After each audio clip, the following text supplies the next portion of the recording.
박세진의 진짜 전략, 유한타증권 금융센터 선릉지점의 박세진 지점장과 함께하겠습니다. 어서 오세요. 네, 안녕하세요. 네. 먼저 새해 첫 거래일의 의미 네. 어디에서 찾아야 될까요?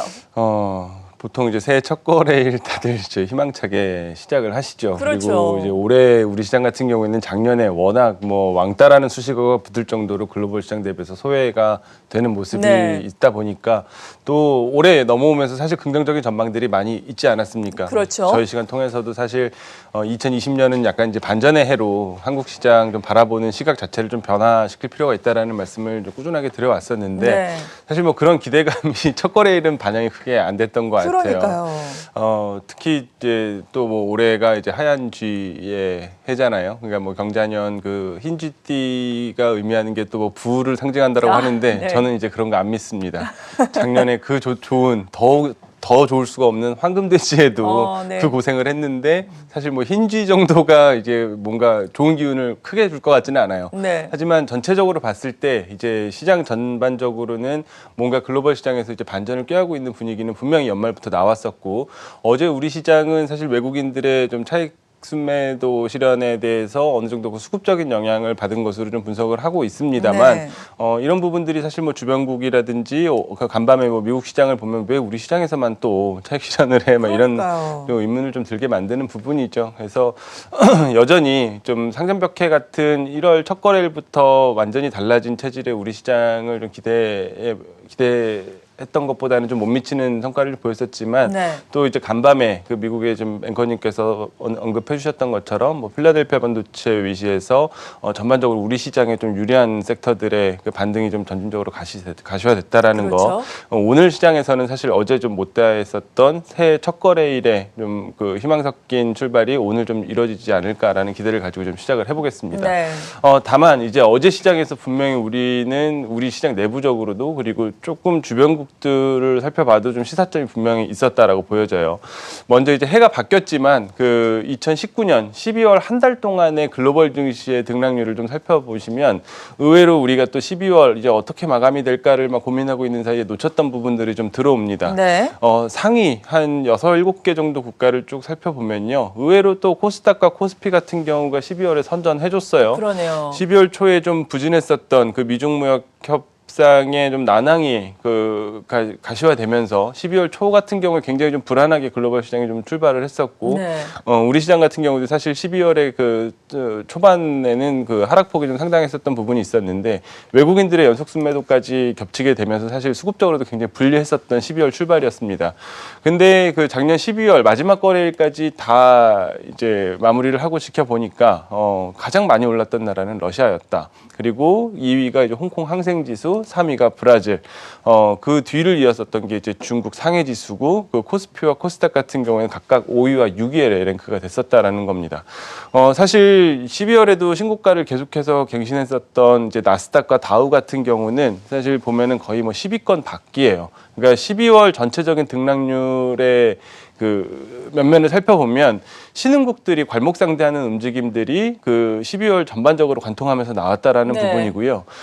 왜 12월에 그 특히 이제 뭐 러시아와 브라질 같은 경우에는 그 신흥국 중에서도 작년 한 해 농사가 굉장히 좀 그 잘 마무리가 됐었던 그 국가로 좀 꼽을 수가 있는 국가들인데 홍콩과 중국 그리고 코스피 코스닥 이 저 네 개 지수가 사실 12월의 끝자락에 돌이켜 보니 글로벌 상위 그 국가 그 지수 상승 국가의 그 앞단에서 차지하고 있다라는 부분은 좀 시사점이 있는 것 같습니다. 그 저희도 사실 계속해서 그 미중무역 협상에 대한 그 이벤트를 뒤로 하고 보면 최근에 진행되고 있는 그 경기 지표들의 미세하지만 좀 확실하게 좀 시그널을 보여주고 있는 반등의 분위기가 사실 신흥국 중심의 그 투자 전략이 조금 더 우위에 설 수 있는 환경을 점차 만들어주고 있다라는 말씀을 자주 드려왔었는데 네. 12월의 베팅은 사실 이런 부분들의 글로벌 자산들이 크게 좀 기인을 했다라고 보여지고요. 어제 우리 시장 좀 상대적으로 재미없는 모습이 나오다 보니까 이런 얘기들 많이 나왔어요. 그 1월 15일에 그 이제 미중무역 협의 1단계 합의에 대해서 서명이 예정이 돼 있는데 그렇죠. 이 부분을 사실 우리가 그 좀 급하게 진행됐었던 다소 2% 정도 아쉽게 판단했었던 1단계 무역 합의에 대한 부분들이 너무 시장에 그 앞서 보셨던 것처럼 12월 전반적인 신흥국 증시의 랠리에 좀 원동력으로 너무 활용이 크게 됐다라는 부분입니다. 그래서 내용을 다시 한번 뭐 살펴보면 사실 이 전반적인 대중국 관세 인상의 그 누적 규모 추이를 좀 살펴봤을 때 사실 이제 해결된 부분은 요 정도로 낮아진 것뿐입니다. 왜냐하면 그 기존에 그 10월 이후에 진행하려고 했었던 그 관세 인상에 대한 부분들을 그냥 철회를 하는 결정이 있었고, 두 번째는 9월 관세 인상분 15%에 대해서 50% 정도를 축소한 7.5%를 상기하겠다라는 내용만 이제 협의가 됐던 부분이죠. 그래서 전체적인 그 앞으로 뭐 2단계 합의에 대한 부분들이 시장의 구체화가 좀 되는 뉴스가 필요하겠지만, 전체적으로 우리가 12월에 목도했었던 1단계 무역 합의에 대한 부분은 고작 이제 그 기존 관세율에서 약 7.5% 정도의 관세율 축소만 진행이 되는 2% 다소 아쉬운 합의라는 결과물인데, 이 부분에 대해서 이제 15일에 그 도장을 찍고 서명을 하는 그 이벤트가 진행이 되는 그 과정 자체가 어떻게 보면 이제 차익 실현의 계기가 될 수 있지 않을까라는 이야기들이 많이 나왔던 것 같아요. 네. 하지만 사실 이런 부분들은 그 새해 첫 거래일을 좀 기대에 못 미치게, 그러니까 아주 희망차게 출발할 것 같았었던 우리 증시에서 조금 부족했었던 아쉬움에 그냥 애둘러서 진행한 표현이라고 좀 생각을 하고요. 이 부분을 옆 나라 그 중국의 어제 시작의 그 강도를 보면은 좀 많이 다르거든요. 맞아요. 그러니까 중국 좋았잖아요. 그렇죠. 그래서 당사자인 그 중국의 어제 첫 거래일 같은 경우에 움직임이 어떻게 나왔는지를 우리는 분명히 좀 주목해서 그 의미를 좀 생각을 해볼 필요가 있다라고 보여집니다. 네. 일단 해가 바뀌기 전에 중국에서 나온 뉴스가 있었죠. 지준율 인하에 대한 내용이 발표가 됐었습니다. 중국 인민은행이 이제 은행 그 유동성에 대해서 그 전체적으로 지준율 인하를 다 감행하겠다라는 내용을 발표를 했었고요. 약 시장에 그 8천억 위안 정도 수준의 그 유동성을 공급하는 효과가 발생이 됐습니다. 네. 최근에 보면 중국 통계국가 최신 제조업 PMI 같은 경우에도 저희가 거의 한 수개월 전부터 이 반등에 대한 가능성들, 그리고 중국의 제조업 지표가 턴어라운드 적어도 바닥을 잡아준다면 전반적으로 시장에서 그동안 빼놓고 봤었던 모멘텀인 제조업 경기 부활에 대한 가능성이 부활할 가능성을 계속해서 말씀을 드렸었는데, 전일 발표됐었던 통계국 제조업 PMI 같은 경우도 50.2 여전히 확장성 위에 위치하는 모습이고, 차이신 제조업 PMI 같은 경우에는 6개월 연속 확장 국면입니다. 여기서 조금만 더 고개를 들어 올린다라고 그러면 사실 거의 한 3년 내 3, 4년 내 최고치 수준을 우리가 또 목도를 할 수 있는 그런 상황까지 와 있어요. 그러다 보니까 중국 같은 경우는 사실 명확하게 보여준 두 가지 지표, 앞서 말씀드렸었던 이런 내용이죠. 그 중소형은행과 대형은행의 그 지급 준비율을 5% 인하하겠다라는 내용이 2.2% 정도 인하하겠다라는 내용이 나오게 되면서, 이 부분이 사실 큰 모멘텀으로 좀 자리가 잡혔었던 거 첫 번째. 그리고 네. 어제 발표했었던 제조업 지표 역시 작년 연말에 우리가 좀 생각하고 기대했었던 중국 중심의 그 제조업 경기 확장에 대한 부분들의 가능성을 다시 한번 좀 일깨워주는 그런 흐름들이 좀 나왔다라는 겁니다. 그렇죠. 이런 부분들을 좀 생각을 해본다라고 그랬을 때 우리가 생각할 수 있는, 그리고 글로벌 투자 자산 배분을 실행하는 주체들이 보고 있는 시장 그 대응의 스킴은 이런 부분들이 될 수가 있어요. 어떤 부분이냐면 전반적으로 이제 글로벌 경기 선행 지수와 그 미국과 중국의 상대 강도를 좀 생각을 해봤을 때, 네. 그동안은 우리 시장 같은 경우에는 사실 미국 시장보다는 중국 시장의 전반적인 그 지수 등락에 더 추이를 쫓아가는 그런 행보를 약 2년간 보여줬었고, 그러다 보니까 사실 미국이 신고가를 그토록 갱신하면서 달려가 나가는 구간 동안에 사실 좀 답답했었던 상해 지수를 우리도 계속 좀 추종을 하면서 우리 시장 역시 계속해서 발목이 좀 잡혀 있었던 부분을 상기를 할 필요가 있습니다. 네. 그런데 그 글로벌 경기 선행 지수 같은 경우가 전반적으로 이제 상승하는 구간, 그러니까 경기 선행 지수 확장 국면에서는 우리가 가까운 2015년 이후를 보더라도 MSCI 기준으로 그 중국 증시가 그 미국 증시를 상회하는 모습들을 그 2017년도까지 보여줬었고요. 그리고 전반적으로 이 부분이 좀 그 하락 국면, 그 위축 국면으로 접어들었었던 2018년도와 2019년도 같은 경우에는 미국이 중국을 그 압도하는 그런 흐름들이 좀 나왔다라는 부분이고, 얼마 전에 약 29개월 만에 반등에 성공한 그 글로벌 경기 선행지수 순환 변동치 역시 사실 이제는 바닥을 잡고 반등 국면에 좀 접어들었다라고 해석하는 쪽들이 많기 때문에 네. 작년부터 이제 올해를 보는 그 전체적으로 관통하는 투자 전략의 핵심은 이거였습니다. 지금부터 그러니까 서비스업과 통화 정책이 우위에 있었던 시장 환경에서 미국이 그 글로벌 시장을 압도하고 선진국 중심의 투자 전략이 짜여졌었던 작년과 재작년을 좀 뒤로 한 채 지금부터 좀 기대해야 되는 국면은 중국 중심의 제조업 경기 반등, 그리고 거기서부터 나비 효과로 파생될 수 있는 전반적인 글로벌 경기 선행 지수가 확장 국면으로 다시 돌입이 된다라고 그랬을 때는 신흥국 중심, 그 중심에는 여전히 또 중국이 있겠습니다만, 그 중국과 신흥국 중심의 투자 전략으로 좀 재편될 가능성에 대해서 사실 기대들을 많이 하고 있었거든요. 네. 그리고 이 국면에서 가장 그 온기를 그대로 고스란히 전가받으면서 좋은 모습을 보여준 것도 역사적으로 보면 대한민국의 코스피 증시였기 때문에 이런 부분들이 이제 올해 시장의 전반적인 기대감과 투자 전략으로 좀 자리 잡았었던 부분입니다. 그런데 뭐 어제 하루 시장에서 좀 기대에 못 미치는 모습을 우리 시장에서 좀 그 기록을 했다고 해서 사실 뭐 이 부분에 대한 기대를 전반적으로 다 내려놓기는 아직은 이르다라고 보여지고요. 오늘부터 좀 다시 보시면 될 것 같아요. 네. 그래서 그 중국 증시를 새해 첫날부터 사실 뭐 한국 증시에 대해서 막 이만큼 우리가 좀 업사이드를 보고 달려야 된다라는 희망찬 말씀을 드리고 싶지만 사실 어제 시장에서 보여준 색깔이 또 의미 있게 또 우리 투자 전략으로는 또 녹여 들어가야 되기 예. 때문에 중국 증시를 어제 시장에서 더 주목을 해서 봐야 되는 이유도 여기에 있다라고 봅니다. 최근 보면 중국 증시 같은 경우가 사실 뭐 중국 직접 투자를 하시는 분들이 많이 계시기도 하고 또 지수 관련해서 또 국내 상장되는 ETF가 많기 때문에 관련 투자를 또 관심 있게 보시는 분들이 많이 계신데요.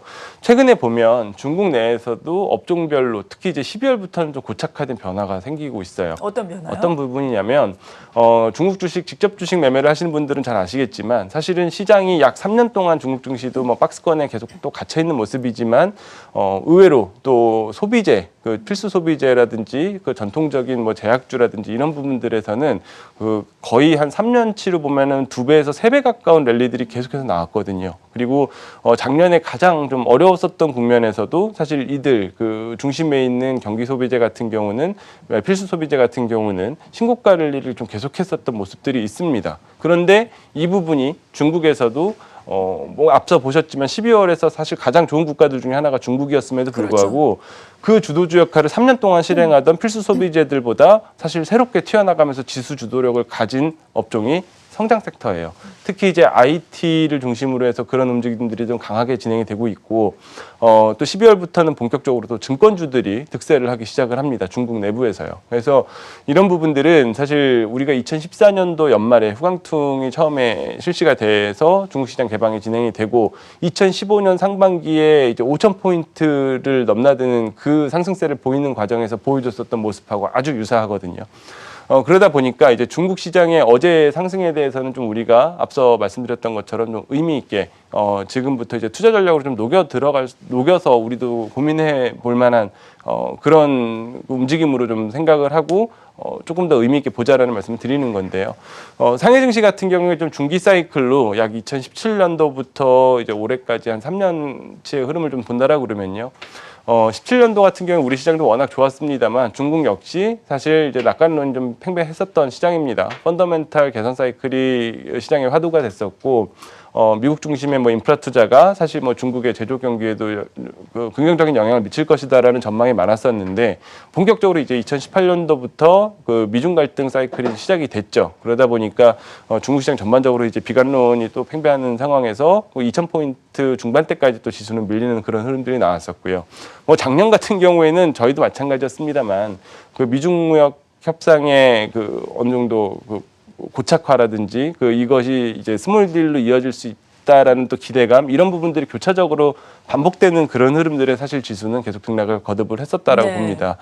이런 부분들이 최근 들어서 앞서 보셨던 것처럼 그 12월 들어서 글로벌 주요국 중시 그 중에서 중국이 상단에 위치하게 만들 정도의 상승력을 좀 보여줬었던 거는 일단은 그 1단계 스몰 딜에 대한 합의가 진행이 된 이후에 전반적인 위안화 그 강세 분위기에 대한 기대감들 그리고 앞서 보셨던 중국의 실물 경기 확장에 대한 기대감들이 좀 녹아 들어가 있기 때문인데 결과적으로는 올해 이제 3월에 또 전인대가 예정이 돼 있는 그런 좀 정책적인 이벤트가 기다리고 있는 상황에서 스몰딜 이후에 그 우리 시장의 향방과 전반적인 주도권 역시 중국 증시가 리딩해서 갈 가능성이 높다라고 사실 보고 있습니다. 그래서 우리 시장 자체로는 사실 그동안 투자 전략을 좀 많이 들여왔었던 것 네. 같아요. 그 앞서 언급해 주셨던 뭐 테슬라의 신고가가 의미하고 있는 우리 뭐 전기차 그리고 2차 전지 배터리 그렇죠. 업체들의 그 올해의 좀 그 반전 가능성에 네. 대해서도 말씀을 많이 드렸었고 또 이제 새해에 그 우리가 이제 1월 효과를 넘어서 1분기 효과를 관통하고 좀 쳐다봐야 되는 그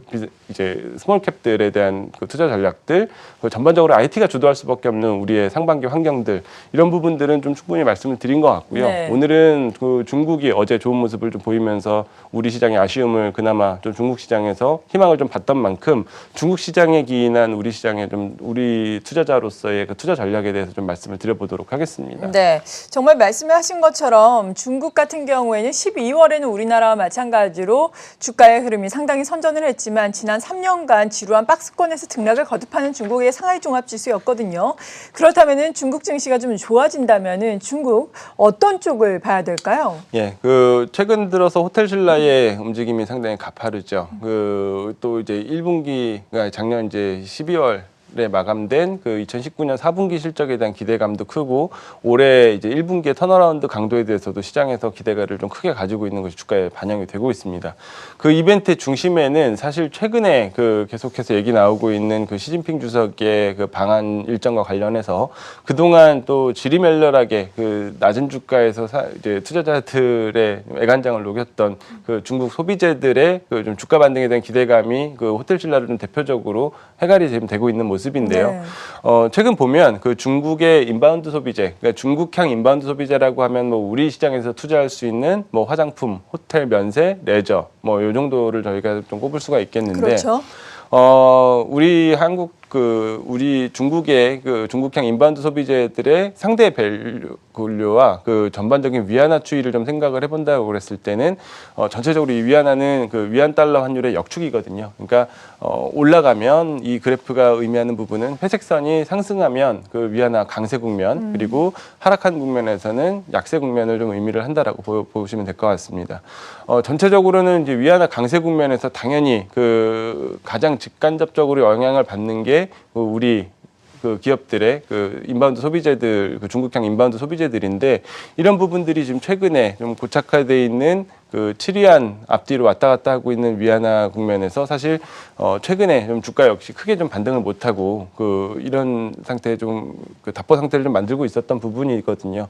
다만 이제 이런 부분들이 그 앞으로 우리가 점진적으로 기대하고 있는 그 중국의 경기 확장 국면과 맞물려서 진행될 수 있는 위안화 강세 국면이 실제로 목도가 된다라고 그랬을 때는 그동안의 그 패턴처럼 사실 그 우리 중국향 인바운드 소비재 업종 역시 전반적으로 강세를 좀 시현할 수 있다라고 좀 보고 있는 거고, 우리 시장 그 전체적인 코스피 대비해서 그 중국 인바운드 소비재들의 상대 밸류, 그러니까 PER 기준으로 봤을 때 어느 수준까지 좀 떨어져 있나 보면은 사실 16년도에서 17년도 넘어가는 사이에 그 위안화 쇼크라고 우리가 얘기할 정도로 큰 폭으로 그 중국에 대해서 불안감을 좀 가졌었던 16년 하반기 때를 많이들 기억을 하실 텐데 이때보다도 사실 지금 상대 밸류는 더 낮은 자리에 위치해 있습니다.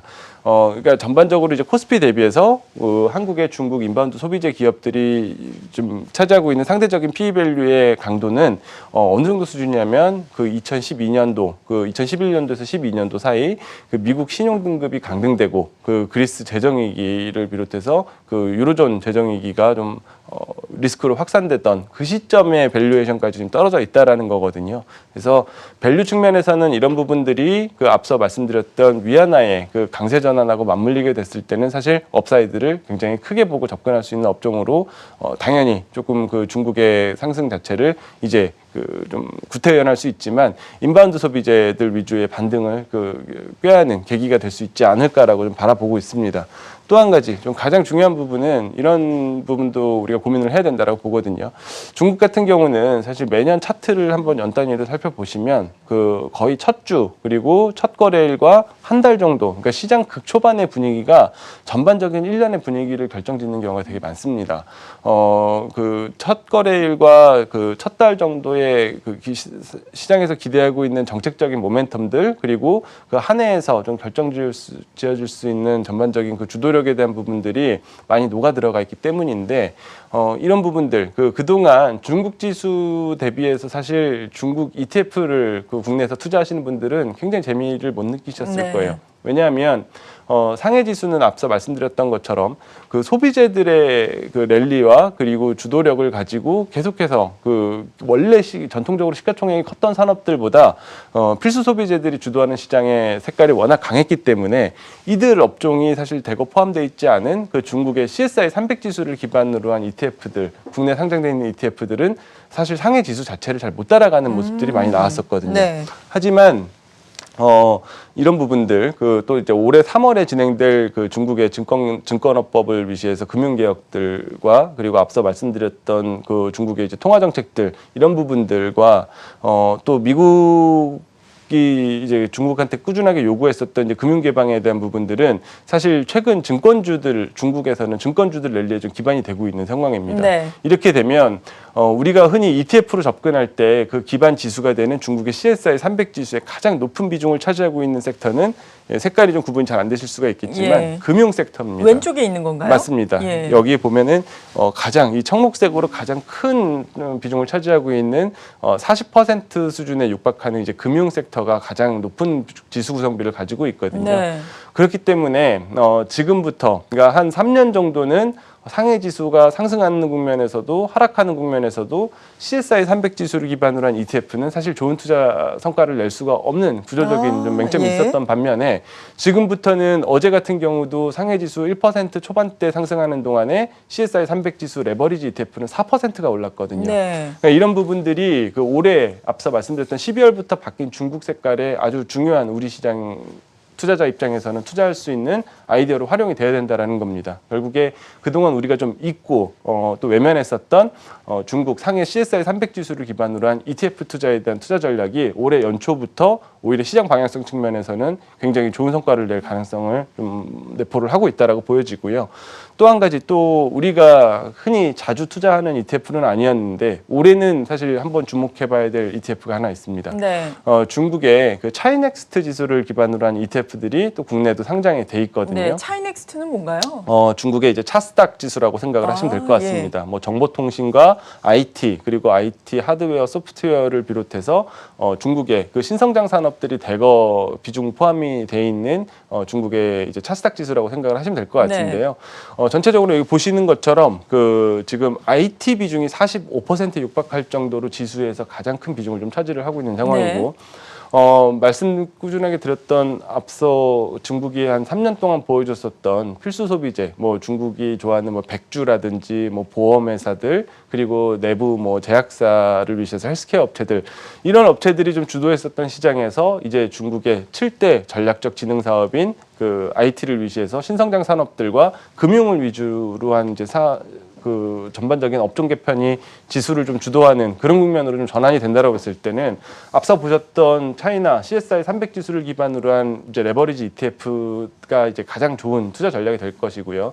그리고 아직 생소할 수가 있겠지만 그 중국의 심천 차이넥스트 지수를 기반으로 한 레버리지 ETF도 국내에 좀 상장이 돼 있고 거래도 네. 활발하게 진행이 되고 있기 때문에 올해 중국을 노린다라 그러면 그동안 좋았었던 그 중국의 직접 주식들 특히 이제 필수 소비재 섹터들보다는 이런 쪽들을 좀 우리가 노려보는 것도 손쉽게 중국 시장이 먼저 좀 내달렸던 부분에 대해서 우리도 쫓아갈 수 있는 투자 전략으로 활용할 수 있는 방법이 아닌가라는 생각입니다. 네, 중국 증시가 좋을 것이다라고 말씀해 주시면서 그중에서 특히나 금융주 IT의 선전을 기대를 하면서 중국 CSI 300을 추종하는 ETF라든지 그리고 차이넥스트를 추종하는 ETF 우리가 유망하게 볼 수 있겠습니다. 관련해서 여러 종목들도 살펴보면 좋을 것 같습니다. 유한타증권 금융센터 선능지점의 박세진 지점장이었습니다. 고맙습니다.